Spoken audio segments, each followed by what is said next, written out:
Assalamu alaikum, урматтуу тил үйрөнүүчүлөр. Англис тили курстарын кайра баштайбыз. Бүгүн past simple жөнүндө өтөбүз. Past simple өзү эмне? Бирок буга чейинки сабактарда өткөнбүз. Эгерде көрүп келген болсоңуздар, анда жакшы. Эгерде каналга жаңы келип, мурдакы сабактарды көрбөгөн болсоңуздар, анда ошол сабактарды көрүп алышты сунуш кылам. Анткени бүгүнкү сабагыбыз алдыңкы сабактарга түздөн түз байланыштуу. Буга чейинки сабактарда биз чактар жөнүндө өткөнбүз, биз сүйлөгөндө чактар менен сүйлөйбүз. Учур чак жөнүндө, өткөн чак жөнүндө же келер чак жөнүндө сүйлөйбүз. Кыргыз тилинде, орус тилинде 3 эле чак бар. Учур чак, келер чак, анан өткөн чак. Бирок англис тилинде чактар көп. 12 чак бар. Ошолордун бирөөсүн гана өткөн элек. Present simple. Ал кандай болот, ал кандай иштейт, анын мааниси кандай, анын баардыгын алдыңкы сабактарда өткөнбүз. Көрбөгөн болсоңуздар, ошону сөзсүз көрүп алгыла. Эми бүгүн биз өткөн мезгил жөнүндө сүйлөгөндө үйрөнөбүз. Мисалы үчүн, мурдакы сабакта present simple'дын мааниси кандай эле? Кыскача айтып өтөйүн. Мен негизи эле бир нерсе кылам. Мисалы үчүн, эң негизги мааниси ушул болчу. Мен ар күнү китеп окуйм, мен ар күнү кофе ичем. Мунун баардыгы present simple болот эле. Эми мен кече китеп окудум, мен кече кофе ичтим, кече досторум менен сүйлөштүм. Ушул сыяктуу сүйлөмдөрдү кантип түзөбүз? Ошону үйрөнөбүз. Анда баштадык. Биз билебиз, англис тилинде дайыма subject же болбосо сүйлөмдүн ээси же болбосо дагы да тагыраак айта турган болсок, кыймыл аракетти ким жасап атат? Ошол нерсе, ошол сөз сүйлөмдүн башында келиши керек дегенбиз. Мына ушул биринчи сүйлөмдү карасаңыздар, they мааниси алар, Ушул they деген бул subject болот. Сүйлөмдүн башында келет. Муну айтып алабыз. They watch television every evening. Бул present simple чагы. Буга чейинки өткөн чак. Алар көрүшөт телевизор ар күнү кечинде. Алар ар күнү кечинде телевизор көрүшөт. Демек, бул present simple чагындагы жөнөкөй бир сүйлөм болду. Subject келет, андан кийин эле этиш ага ээрчип келиши керек. Алар көрөт. Эмне көрөт? Телевизор качан көрөт? Ар күнү кечинде. Англис тилинде сүйлөмдөр ушундай түзүлөт. Кыргыз тилинде айырмасы бар, Алар ар күнү кечинде телевизор көрүшөт деп биз этишти же болбосо баяндоошту десек дагы туура болот. Ошол баяндоошту сүйлөмдүн аягына коюп коебуз. Англис тилинде, кыргыз тилинен айырмаланып, англис тилинде этиштер дайыма subjectти же болбосо ээни ээрчип келет. Эми астындагы сүйлөмдү караңыздар.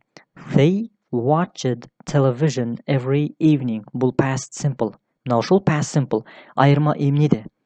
Yesterday evening деп турат бул жерде. Алар көрүштү телевизор кечинде.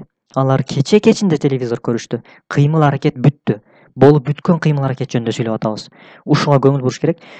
Кыймыл аракет кечинде болгон. Кечинде болуп бүткөн кыймыл аракет жөнүндө биз бирөөгө баяндап айтып берип атабыз.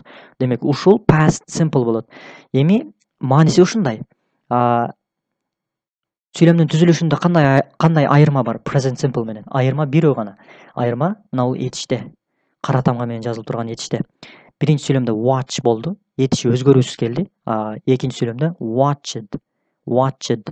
Этиштин аягына ed тамгасы кошулду, бүттү. Биз ушул edни кошуп эле этишке кыймыл аракетти өткөн чакка өткөзүп алдык. Анан сүйлөмдүн аягында yesterday evening деп турат. Кечинде. Ушул тактоочу сөздү дагы кошуп койдук. Мына ушул past simple болот. Айырма болгону ушул. Бүттү. Subjecттер, сүйлөмдүн негизги структуралары эч кандай өзгөрүүсүз калды. Мисалы үчүн, кыргыз тилинде деле бар го. Мен телевизор көрөм. Бул present simple болуп калды. Мисалы үчүн, мен телевизор көрдүм. Этиш гана өзгөрдү. Туурабы? Кыргыз тилинде. Ошондой эле англис тилинде дагы этиш гана өзгөрөт болду. Watch сүйлөмдүн негизги этиши өзгөрөт. Өткөн чакта ed кошуп коебуз. Учур present simple'да жөн гана этиштин өзүн гана колдоно беребиз. Эми астындагы сүйлөмгө көңүл бургула. Watched этишке ed кошулган варианты watched is the past simple. Ушул past simple деп атат. Эми I, we, you, they, he, she, it. Бул ата тоошторду дагы алдыңкы сабактарда өткөнбүз, Маанилерин айтпай эле коеюн. Ушул ата тооштордон кийин дейт, watched этиштин өткөн чактагы формасын колдонобуз дейт. Этишке edни кошуп колдонобуз деп атат. Past simple'да. Эми кийинки эрежелерге токтолобуз. The past simple is often ed regular verbs.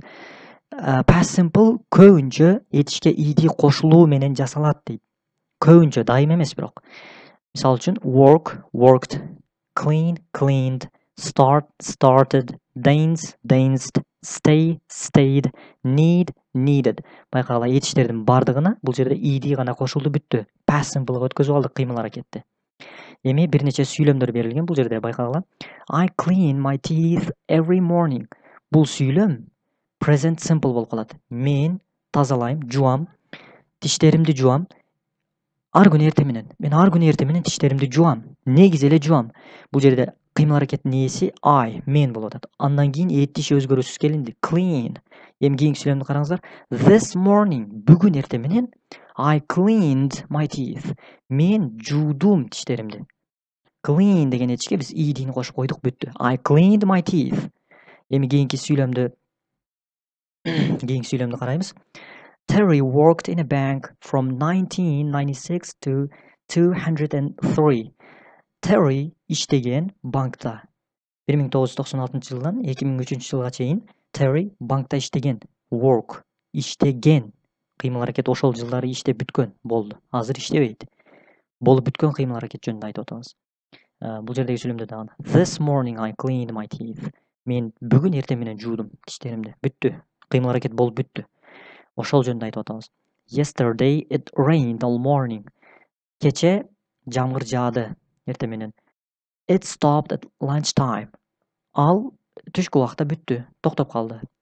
Этишке ed кошулуп атат. We enjoyed the party last night. We danced a lot and talked to a lot of people. The party finished at midnight. Бул сүйлөмдөрдө дагы кара тамга менен жазылган этиштерге көңүл бургула. Этиштерге ed гана кошулду, бүттү. Сүйлөмдөр, кыймыл аракеттер өткөн мезгилге, өткөн чакка өтүп калды. Эми кыскача дагы бир нече эрежелер бар, аларга дагы токтолуп коелу. Ушундай этиштер бар. Алар акыркы тамгасы y тамга менен бүтөт. Ошол этиштерди биз өткөн чакка өткөргөндө аларга да ed кошобуз, бирок бир эреже бар.